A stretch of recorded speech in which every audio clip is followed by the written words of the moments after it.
set up if you can. So speaking, so the bill, this bill that we're interested in to basically repeal RIDE's authority to mandate curricula to every school district.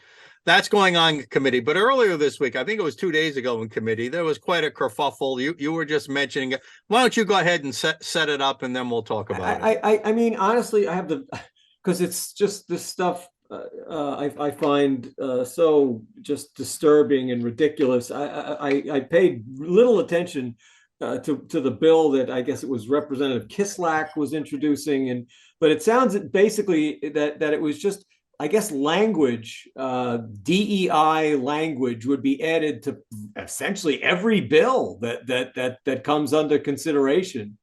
Representative Quattrochi objected that, well, first of all, I guess there's previously existing legislation that covers some of the same issues. Why do we need? It's redundant.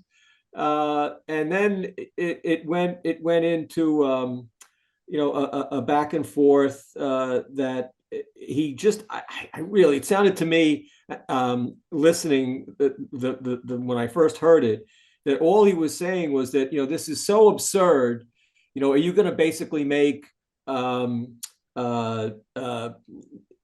was one other group aside, pedophiles and Satanists, protected classes, I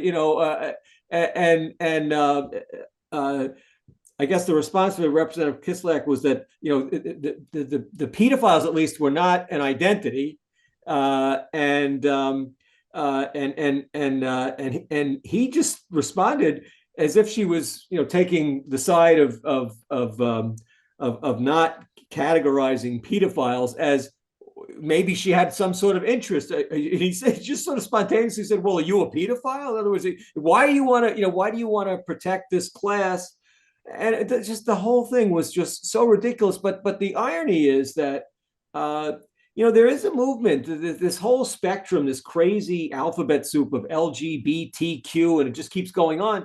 Well, there is a movement. It's and it seems to be growing. But that movement, Andy, but they're all victims, right? They're all in a group. They're all no. But there's a movement to identify anything will trigger them. No, but there's a movement to identify adults who desire relations with children's as a protected class. And add it under that whole crazy umbrella. So, it's not as far-fetched as it sounds. It's not as crazy as it sounds. So, but of course, the idea was that because she's openly gay, which is another issue. I mean, that's all. I mean, I don't even think the representative knew that. Yeah. Well, who knows? But the idea was that because she's openly gay, he was basically saying, there's an increased predilection for pedophilia amongst the gay population, and he didn't say anything like that. He didn't say anything like that. It just he was. I think he was using two extreme examples to show that this protected class thing could go on forever. And it's ridiculous, and I think that's all he was trying to say. And he made a flip comment. But what it says to me is how easily triggered and how the progressive woke left are looking for any excuse to avoid the topic and to make it seem like somebody is oppressing them or victimizing them, yes, or attacking them.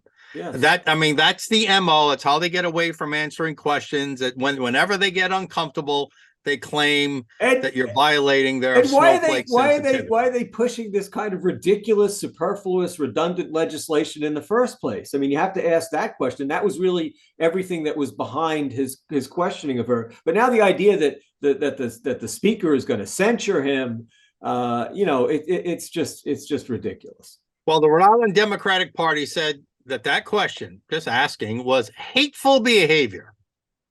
Yeah. I just think that they in the end, Mike, they really don't have substantive issues to bring forth to the public. It wasn't a substantive bill, whether or not they had ever gotten into this. You think the public's getting tired of this crying wolf stuff? And the public is tired of being beaten over the head with all this identity stuff. They're just sick of it. I think you're right.